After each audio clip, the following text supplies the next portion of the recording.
สวัสดีค่ะ Welcome to MCU this week. This is the program run by MCU TV in the internal broadcasting television of Mahachulalongkorn Rajavithyalaya University. I, Assistant Professor Dr. Sanu Mathanadun. And I'm Dr. Nanapang Phophaijit. We report all of the interesting news in English with the news within Mahachulalongkorn Rajavithyalaya Universities, the news of the Sangha communities, the news of education and social services, and we also have the special talks. It is the open up the perspective of the MCU personnel, that's including our administrators, lecturers, and sometimes we invited students of MCU as well. So what news do we have for today, Dr. Nanapang? So today we have 4 news to be reported, and the first news will be about MCU confer honorary doctoral degree upon Phra Mahathera. And the second news for today will be Sangha Supreme Councillors gave the sign to the District Training Center. And the third news is proactive care for monks' health. And the last news for today is rejoice in marriage to the host for all breakfast and lunch to students. And the first news for today is about MCU confer honorary doctoral degree upon Phra Mahathera. By the end of July 2020, administrators of MCU led by the most venerable Pratham Panyavadi, president of the University Council, and top authorities of the university went to confer an honorary doctorate degree in Dhamma communication upon Phra Kru Sakhon Thammasopon, a former advisor of Samut Sakhon Province Sangha Governors, ex-abbot of วัดโสพนารามวัดบ้านขอมโคกคาม Sub-District เมือง District สมุทรสาคร Province. The University Council of MCU grants honorary doctorate degrees in various programs to Buddhist monks and lay people who have outstanding academic works and to nation and contribute those work to the nation. Buddhism and society both domestically and internationally by presentation of academic council committee members of each faculty and top authorities of the university every year. So MCU has been organizing this kind of confer the honorary to someone whose quality is qualified, that we will set the committee for this kind of consideration committee in order to confer this. So we so appreciate for those monks who involved with this. Okay. So the next news is about the Sangha Supreme Councillors gave the sign to the District Training Center. Sangha Supreme Council is the highest organization of Thai Sangha, who has the power and duty to govern the Sangha to be in good order, control, and promote a religious education, welfare education, Buddhism, dissemination, public facilities and utilities, and public welfare of the Sangha. Like recently, สมเด็จพระมหาธีราจารย์ Board of Directors of Sangha Supreme Council as Chairman of the Central People Training Committee presided over the Honor Week on the auspicious occasion of His Majesty the King. His Holiness went to preside over an exhibition for the District Training Center at Ban Pheo District, Samut Sakhon Province, by kindly giving signs for 12 sub-districts public training offices. In this event, many high-ranking senior monks attended the ceremony, such as พระพรหมกวีพระธรรมโพธิมงคลพระเทพสาครมุนีพระเทพปัญญาโมลีพระเทพสุวรรณเมธีพระเทพปริยัตติโสพล etc. And Mr. Vilasak Vijit Sang Si, Governor of Samut Sakhon Province, was the late president over the ceremony. In addition, The event was attended by official executives, heads of government agencies, leaders of local government organizations, sub-district heads, village heads, villagers, and Buddhists joining the event. This event was directly by Phra Mongkol Pattanaporn, Sangha District Governor. All the monks of Ban Pheo District Multilateral Network Organization at วัดหลักสี่ราชสโมสรบ้านแพว District สมุทรสาคร Province. สมเด็จพระมหาธีราจารย์ in addition is the chairman of the Central Training Committee and he is also assigned by Sangha Supreme Council to be chairman of the Public Welfare Committee to help the monastery and the suffering monks including Buddhists who suffer disasters such as the flooding, fire, and etc. In addition, he is the president of Office of Supervising Overseas Dhammatutta Bhikkhus, an expert committee of the University Council, Mahajulalongkorn Rajavidyalaya University, Ubon Ratchathani campus as well. So our next thing is about the proactive care for monks' health. So we're going to talk about the monks' health, which is very important in terms of the monks' health. We have the holistic health, which covers from the Sila Bhavana, right? Kaya Bhavana, Sila Bhavana, Chitta Bhavana, and the Wisdom Bhavana, which can be regarded in some senses to the monks' health development or health promotion in terms of the physical promotion. Yes. So there are approximately 300,000 Thai monks around the country with more than 40,000 monasteries. Taking care of monks' health is very important because the life of Buddhist monks must depend on the food provided by villagers. According to the Theravada discipline, Buddhist monks cannot cook by themselves. When the life of the Buddhist monks depends on the food that the villagers provide, it causes most monks to encounter health problems because they have to eat the food that villagers offer.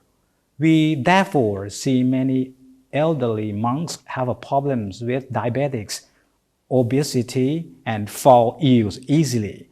Consequently, they face a problem of medical treatment in the hospital, resulting in the ineffectiveness of administration of Sangha affairs. Therefore, Sangha Supreme Council has resolved the draft of the National Sangha Health Statute, Buddhist Era 2560, to campaign and promote the well-being of Buddhist monks. The National Sangha Health Statute Buddhist Era 2560 got started by the MCU personnel to have a connection with the government agencies like Office of National Health Commission and Sangha Supreme Council to study eating unhealthy foods and lack of physical activities of Buddhist monks in a rising trend of monks' illness, especially non-communicable disease. And at the beginning of this month, there were a seminar and lecture at MCU on the mechanism development of Buddhist Health Insurance Coordination Center according to the Buddhist Affairs Reform Plan, presided over by the Most Venerable Pratep Waiti, Vice Rector for Students Affairs.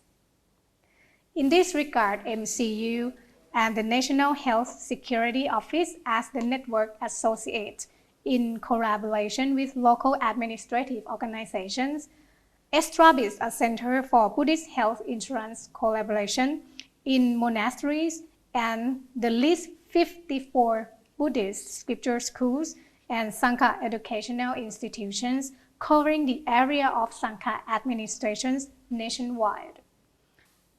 And if this project is well accomplished, sincerely hope that our monks' health will be better and thoroughly healthy. So being a monk in the 21st century is not that easy because the monk's way of life must depend on the laity. I mean, the donators who must give the four necessities to the monks, not only the food, but also to their robes, to their place or monastery. And at the end, the laity like us must provide the medical objects to the monk as well. Yes. So in terms of the food provider, if the disciple or if the laity like us have less knowledge and we offer the food that contains only fat to the monks, then of course the health of the monks can never be good. Yes, and some people might, give alms food, like for example, sweet and dessert. That's correct. A lot of sugar. Correct. You know what? Because when a donator would like to give the monks or alms round or alms food, they think about the most delicious thing, the most highest price thing, But most of the highest price and delicious food contain fat. Yes, and a lot of sugar to make the food tasty. Unfortunately, Thai Sangha monasteries receive most of the foods that contain fat that make their physical health not so good. So monks nowadays have a lot of diseases. According to the numbers of research indicates clearly that the health of the monks in Thailand, it's not that good. Yes. So we're going on to the next news. It's about the rejoice in merits to the hosts of breakfast and lunch to MCU students, which related also to the monks' alms rounds offering as well. MCU has provided daily breakfast and lunch for Buddhist monk administrators, lecturers, staffs, and 150 to 300 Thai and international students, no exception of Saturday, Sunday, and Buddhist holidays. In some days, there are the donators who come to make merit at the host of breakfast and lunch by giving money and rice, dry food, and raw materials for cooking to the MCU kitchen for good fortune, dedicated to ancestors and causality. Making merit at MCU once can be given to up to hundreds of international Buddhist monks from more than 19 countries from all around the world. All traditions like Theravada, Mahayana, and Vajrayana sect, led by Professor Dr. Phra Rector of Mahachulalongkorn Rachavidyalaya University at the 72-year-old Phra Visutthathipadi building or dining hall at the second floor, Wang Noi District, Ayutthaya Province. Such as the news which will be being presented here were just an example of the host who came to make merit on different auspicious occasions to offer breakfast and lunch in the month of July 2020. On Sunday, the 26th of July 2020, at 10 a.m., Phra Khu Visit Patthana Pithan, an abbot of Wat Prayom, and Sangha Sharif of Wang Noi District, Phra Khu Palat Purithatto, an assistant abbot of Wat Prayom, and a master of Phra Ratanatrai Wang Chula Dhamma Practice Center, and followers jointly made merit on the 66th anniversary of Phra Khu Parat Purithatto birthday by donating 35,000 baht for lunch and 40,000 baht for building a wall of Wat Mahachulalongkorn Rachutit by inviting 6 monks presided over by the most venerable Professor Dr. Phra Rector of Mahachulalongkorn Rachavidyalaya University at ceremony room 1 of the 72-year-old Phra Visutthathipadi, second floor, Mahachulalongkorn Rachavidyalaya University, Wang Noi, Ayutthaya Province. On the 29th of July 2020 at 11 a.m., Mr.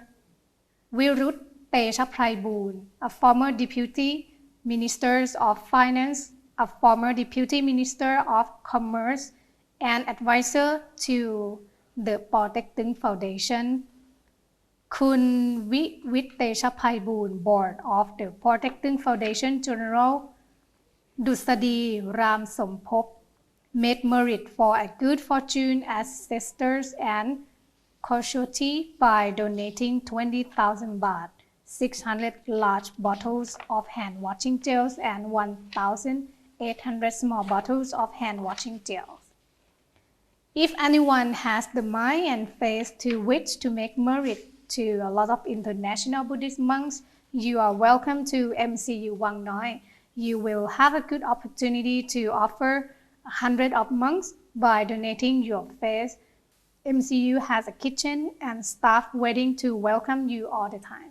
So in Buddhist tradition, to give the giving is one of the practice that we have been always practicing, especially to give dana to the Sangha or the Buddhist monks. So we call in Buddhism Sanghathana. It makes a great benefits to our life, not only this life, but also the life to come as well. Yes. So MCU, we would like to invite everyone, every donors who have faith and who would like to give your giving. It's not only money, but also if you have provided and prepared all the steamed rice or dry materials for cooking, we are always very happy for you to donate to the monks. That's right. And you can also donate some vegetables and cooking ingredients for the kitchen of MCU. Right. We have specialists who you can be ensured that we will manage and we will keep your giving into the right proper place and time and persons. Yes. So coming up next is our great opportunity that we have a chance to meet and welcome the ambassador of Sri Lanka in Thailand, as well as the representatives from Sri Lankan monks who came to be on air on the MCU TV this week studio about the most famous tradition and culture of Sri Lanka. So please stay with us.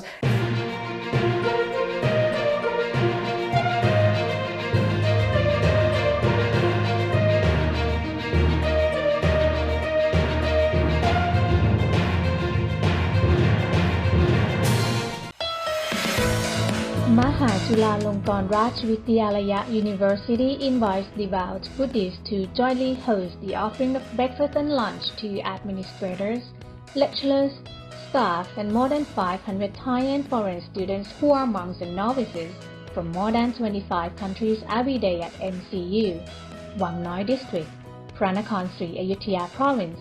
For more details, please contact MCU Contact Center, phone number 061 951 5459 or 035 24 8000, press 8129.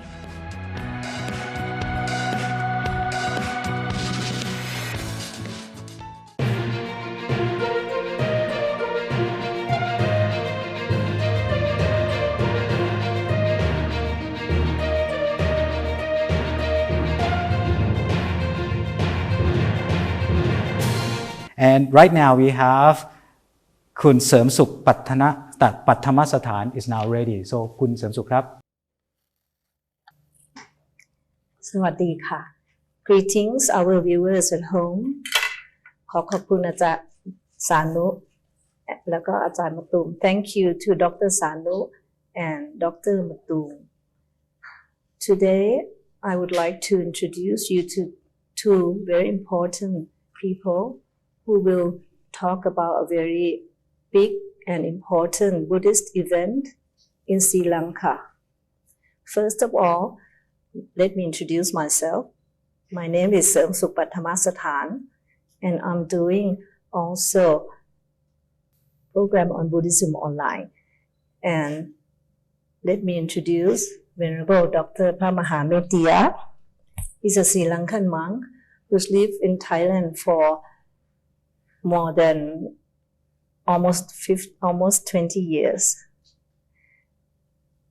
Venerable Dr. Phra Mahathera, who talked about this important event together with Ayupawan, Ambassador Samantha, who is the Sri Lankan ambassador in Thailand. This event that I'm talking about is the annual event celebrating the Tooth Relic, which is at the Temple of the Tooth Relic in Kandy. And every year, it's a very big event in August. But this year, because of COVID-19, we will see this event together online. And they will tell us the importance of this place and the celebration of the Sacred Tooth Relic, which is recognized by UNESCO Heritage. Let me give the microphone to the Venerable, please. Thank you, Madam Samsuk, and His Excellency Ambassador of the Socialist Republic of Sri Lanka, Madam Samantha Jayasuriya. Today we are here to talk about the importance and significance of the Tooth Relic of the Lord Buddha, which is situated in the Tooth Relic Temple in Kandy, and the big event that is happening right now in Sri Lanka, which is a long-held tradition that has been continuously held in Sri Lanka for the blessing and for the purpose of giving opportunity to the people in Sri Lanka and all around the world to come and pay respect to the most sacred tooth relic of the Lord Buddha. As we know, in Buddhism, we venerate or respect to the Lord Buddha in various ways, because after the demise or passing away of the Buddha, we, the Buddhists, had, we call it in Pali Chedi, to commemorate and to pay respect to the, especially to the virtue of the Lord Buddha, and to commemorate the virtue of the Lord Buddha and pay respect to our Master, which is, as we know, Uddesika Chedi, which is the as a representative of the Buddha. For example, like Dhammachakka or the wheel of the Dhamma, or in the later period, the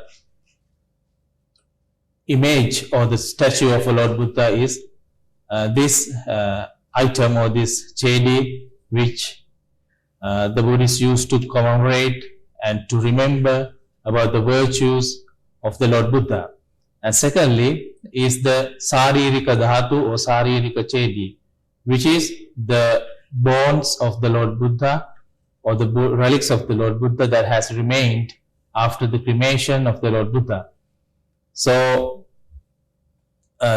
this tooth relic that is situated or located in Sri Lanka is one of those bones or relics of the Lord Buddha that we have until today. The importance of this tooth relic is because after the cremation of the Lord Buddha, there were only 7 parts of the body of the Buddha remained as it was in former way, because all other bones turned into in separate or small particles that we venerate or that we keep as a relic of the Lord Buddha. But only the canine tooth of the Lord Buddha and the forehead bone of the Lord Buddha, and also other 2 parts which is in the chest of the Lord Buddha remained as it was before. So therefore, that is why there is this importance given to the tooth of the Lord Buddha.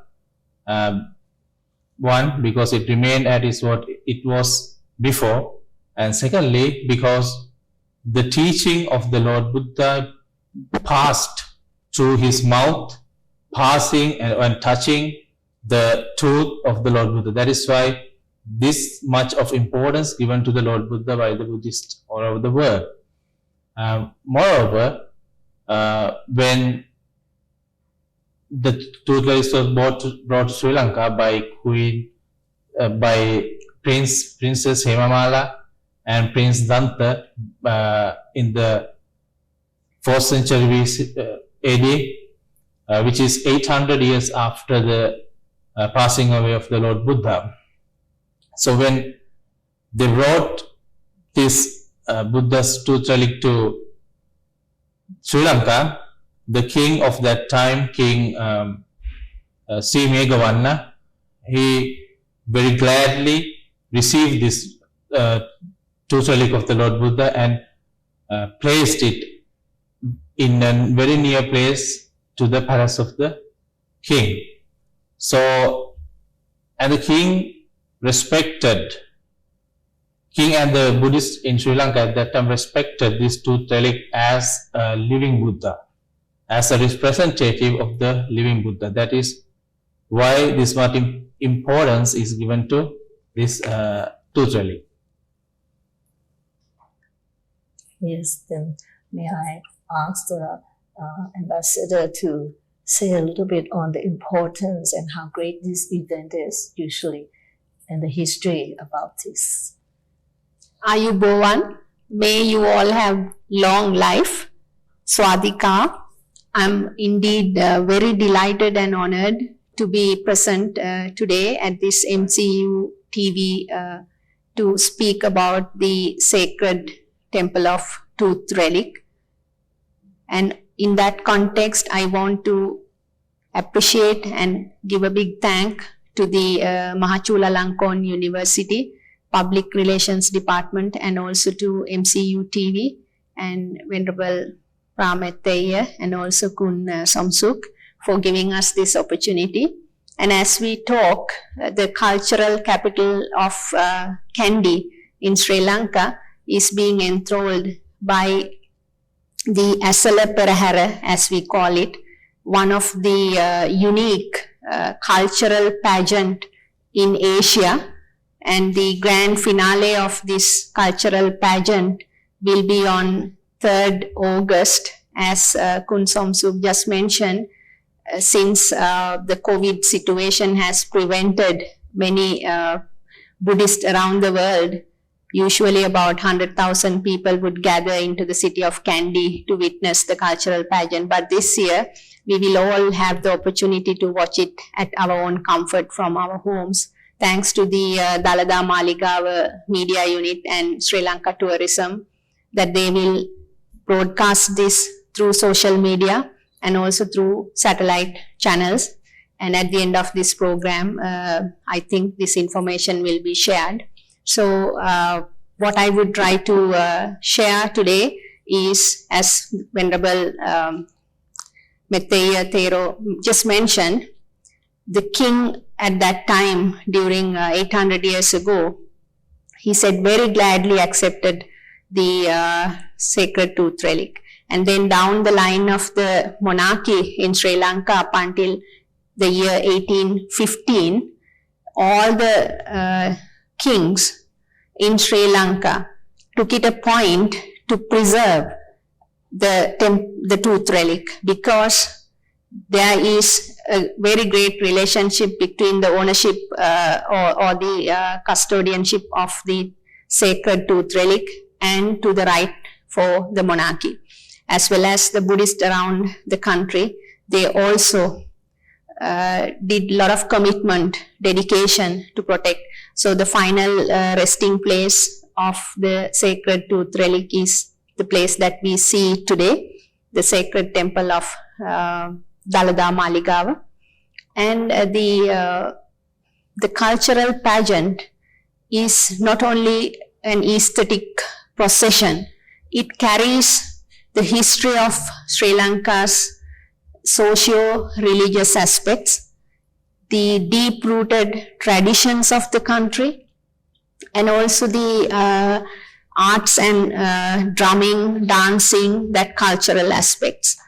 Why the Dalada Perahara, as we call it, is unique, as you said, it is UNESCO recognized World Heritage Site. So as the 22 million Sri Lankans, the majority Buddhist cherish, there are 500 million Buddhists all over the world, including the 98% population. The Thai Buddhist, we all venerate because it's a world heritage. And then the other uniqueness is the Dalada Perahara. It continues as 10 consecutive Peraharas. We call it the 5 Kumbal Perahara, followed by 5 Randoli Perahara. And the final Perahara, as I said, will be on the 3rd of August, which on day by day, the route of the procession gets extended. The number of drummers, dancers, the elephants, and the splendor of the procession gets enhanced. So if anybody wish to see the full glamour of this gorgeous cultural event, I would say that it should be the final Randoli Perahara. And one other important aspect why this whole cultural pageant become unique is it also showcased the symbiotic relationship between the Hinduism and Buddhism, especially the cultural aspects of the practicing aspects of the two religions. The Dalada Perahara would start once the head of the Pullayar Kovil comes and greets the lay custodian of Dalada Maligawa. We call him Diya Vadana Nilame, the lay custodian. They greet each other, and then following that greeting, the lay custodian will carry the golden casket symbolizing the tooth relic onto the back of the golden casket of the royal tusker of the Dalada Perahara. And then the cultural pageant goes on to street. As in good old days, the Perahara starts with whip crackers, and the sound of the whip crackers resembles thundering. And it's not an easy job to crack the whip, to get the sound, get the message across that the Perahara is proceeding. Then comes the fireball acrobats. Once the fireball acrobats play it with so much dedication and consciousness, it will resemble lightning, because one of the other uniqueness of the Dalada Perahara, it shows as a centerpiece of our cultural mastery, but at the same time it invokes blessings for prosperity as well as to ward off diseases.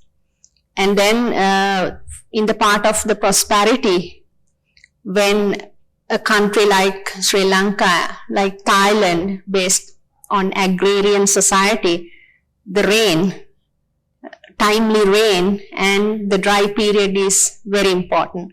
So this resembles the whip cracking and the fireball dances. Then comes the frontline officer, we call the Peramunarala.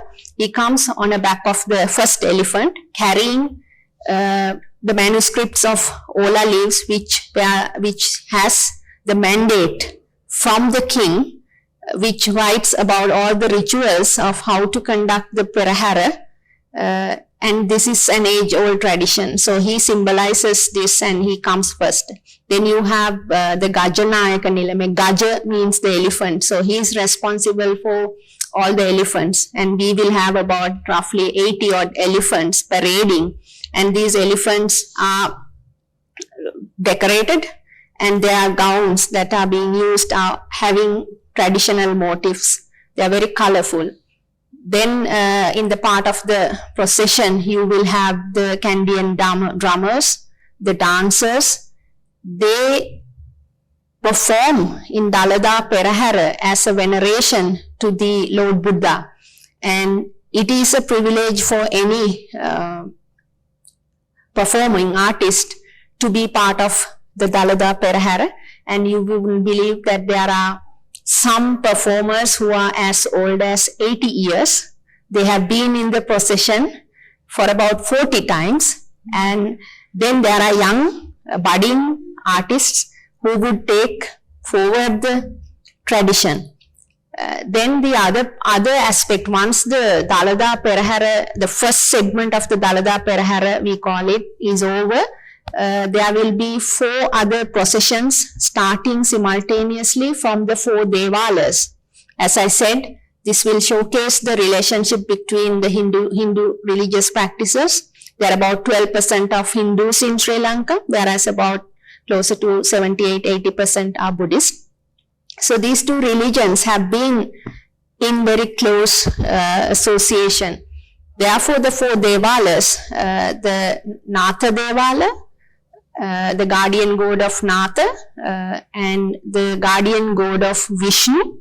We believe he is the protective guardian over the country. Then we have the Skanda, god Skanda or god Kataragama. Then we have goddess Pattini. Goddess Pattini is the goddess who is responsible for curing and taking care of health, especially for contagious diseases like smallpox, chickenpox. And that part of the procession is the only part in the Kandi Asala Perahara where you will see female dancers, drummers. And once the 4 Devala Perahara is over, then the final event is the Day Perahara, where there will be a cup taking water from the nearby river, and the lay custodian of the Dalada Perahara will parade the next day to the head of the government. In good old days, it should be the king of the country, and give the message that the Perahara has been concluded successfully. So you will see on 3rd August the lineup of this procession. It is a cultural climate, in terms of culture, it's a climatic performance. And these have been, the traditions have been coming for centuries. And this is going to be the 1710th time. I don't know whether it is a record of that nature, but it is something, as you very correctly said, for the whole world and entirely to the Buddhist devotees to visit and see. So thank you so much, and I hope we will have some visuals also from the Perahara highlights. I think we will show the 10 minutes clips of the video. But may I ask, I understand that in this ceremony there is also one elephant which was given as a gift from Thailand to Sri Lanka. And the elephant that performed in this ceremony must have special features, right? Or as I think you explained to me before, they must have the majestic look, and all these elephants are treated special, right? Yes, you are absolutely right. Because Sri Lanka, with our sense of compassionate, it does not limit at treating humans. It goes beyond to the living creatures. And as probably Venerable Mahathera might be able to better explain, when Arahat Mahinda brought the message of Buddhism to Sri Lanka, the message given was the king is the custodian of all the living beings. And so I think in that context, the elephant in Sri Lanka is being considered, especially when they are associated with the sacred temple of Tooth Relic, and he has to have certain features, as you said, to balance out the golden casket that he's carrying, and the way that he walks, because he would be walking inside the temple of Tooth Relic, and once the golden casket carrying the Tooth Relic is placed on his back, he will descend the staircase. And once he put his foot onto the moonstone in the Dalada Maligava, the Perahara officially gets onto the streets. And the way that he walks on a piece of white cloth, and after the Perahara, I think these elephants are being watched by many people around the Buddhist. And if you visit the Dalada Maligawa, you will also see a museum dedicated to one of the royal tuskers who used to carry the Dalada on his back for many years. And it's being a kind of venerated animal, and I believe one has to be very lucky. So we, as you said, we also have an elephant called Vijay Raja. Raja means that he is in a high royalty, in a higher place, and I'm sure he must also be parading this time as well. So this is a bond of friendship between the two countries, which has very deep-rooted relationship based on Theravada Buddhism. Yes, I must say that I was very impressed the first time that I saw the ceremony. It's very difficult to explain. It's so grand, so grandeur, and very lively. And I understand even people in Sri Lanka, they in their life, they're looking forward to attend this event. I heard that on the main day, some people come as early as like 5 or 6 in the morning, and the real event would start like 7 in the evening, 7 at night. So it's sort of boosting the feeling, and then they understand the importance. So I'm not sure, would you like to add anything before we go on to the clips? Yeah, because as the tooth relic came to Sri Lanka, and the king was the custodian of that tooth relic since the beginning. And as I mentioned earlier, the tooth relic was placed in a temple very nearby to the king's palace, so that the tooth relic became not only an object of veneration or reverence for the people, Buddhist people, but also it became a symbol of the kingship in Sri Lanka, because the people believe that the person who is possessing this tooth relic is the true and real heir to the throne. He is the one who has this righteous power to govern this country, which is believed to be a Buddhist country. And that is why this has this much significance in Sri Lankan tradition.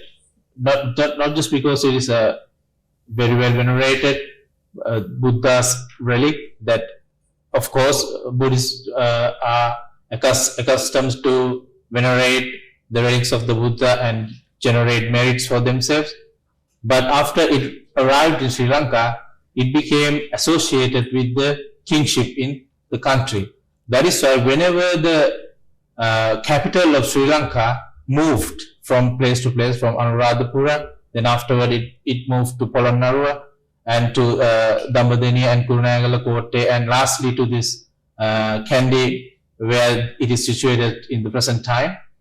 So whenever the capital city moved, the king brought this tooth relic with him and built a temple nearby his king's palace and placed it there and venerated traditionally every day.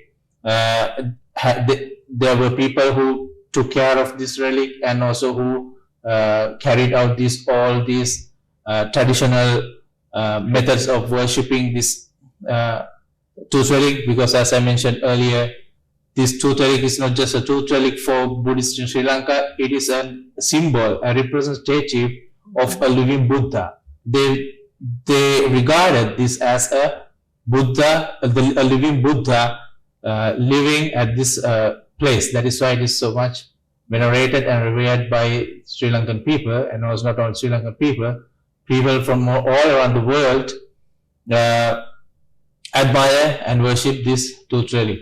There are some incidents in the history of the Sri Lanka that there were kings from Burma, kings from Indonesia, and even the Mongolian king Kublai Khan, king, they requested kings of Sri Lanka to send them this auspicious and this very highly venerated tooth relic. But the kings of Sri Lanka never gave this very precious sacred relic to anybody out of this country, but they created a replica of the tooth relic and sent them to those countries who requested. Even from China, the kings requested the king of Sri Lanka to send this precious sacred relic to them, because they heard the power and the miraculous powers of this relic that had upon the country. Madam Ambassador just mentioned, whenever there was a drought or a period, there was no any seasonal rain, because as our Madam mentioned, Sri Lanka is an agricultural country. Therefore, the rain was very essential part of the living or livelihood of the people.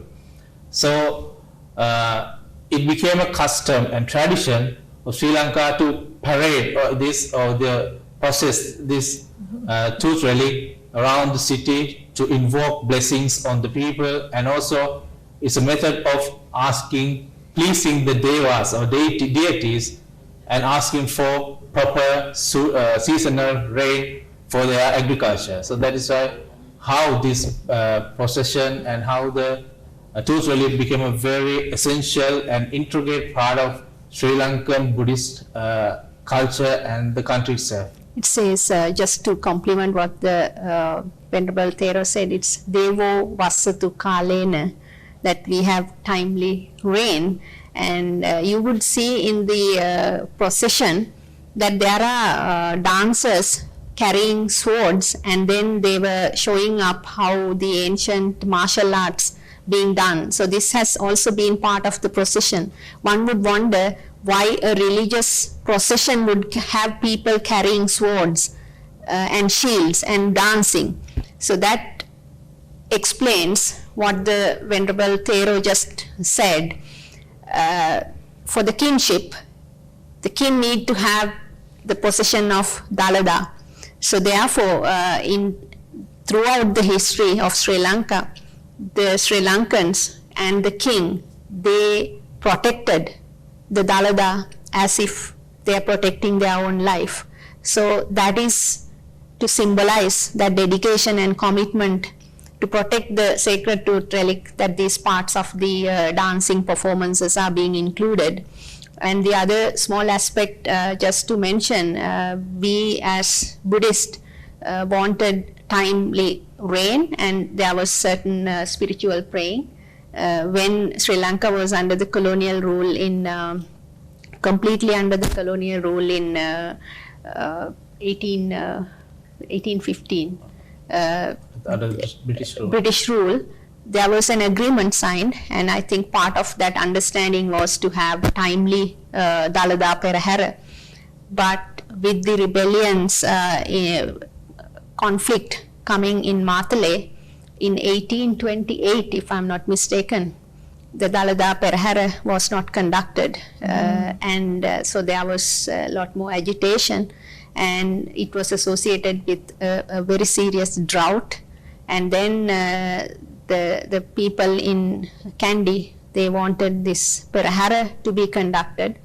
So with much persuasion, the Perahara was conducted, and immediately following the Perahara, there was heavy rains.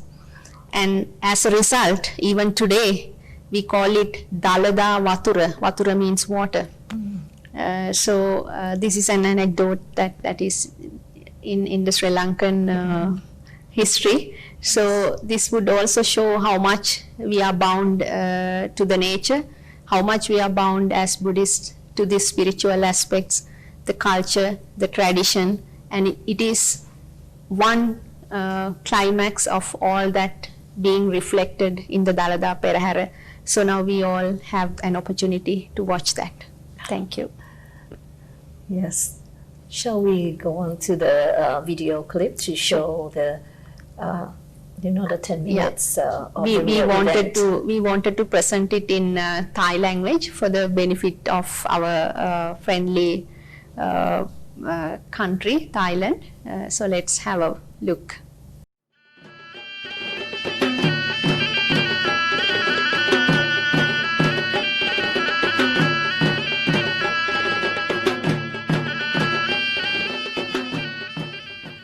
การเวลาผันผ่านสถานที่ต่างๆก็ผันแปรเปลี่ยนสภาพไปหากแต่วัฒนธรรมแห่งพุทธศาสนาเถรวาทในประเทศศรีลังกายังคงอย่างรากลึกและดำเนินต่อไปตราบชั่วกาลนานเช่นเดียวกับขบวนพิธีดาราดาเปราเฮราแห่งนครแคนดี้ซึ่งจะถูกจัดขึ้นอีกเป็นครั้งที่ 1710 ในปีนี้ตั้งแต่วันที่ 25 กรกฎาคมถึงวันที่ 3 สิงหาคม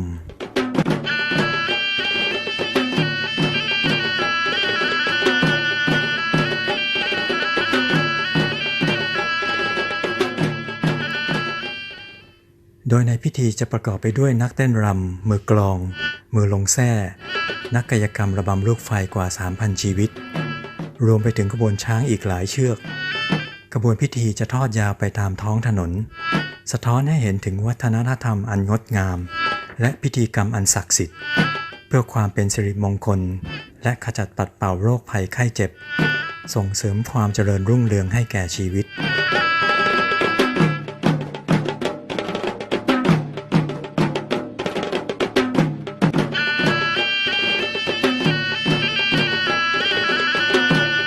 นับเป็นวันอันงดงามที่สุดของเมืองแคนดี้แม้ในยามค่ำคืนก็จะได้เห็นแสงสีอันงดงามตระการตาเป็นเทศกาลสำคัญที่ทุกท่านไม่ควรพลาดเป็นอย่างยิ่งเพื่อเป็นการสักการะพระธนธาตุอันศักดิ์สิทธิ์แห่งองค์สัมมาสัมพุทธเจ้า So now we've seen the video, which is a very big event, and I believe many of the Thais have visited Sri Lanka, and one place that they never miss is the Temple of the Tooth Relic, including the big group from MCU, the former to visited. The former rector brought the group from MCU to visit the Temple of the Tooth Relic in Kandy. So all the Thai will look forward to watching this on the 3rd of August, the real event.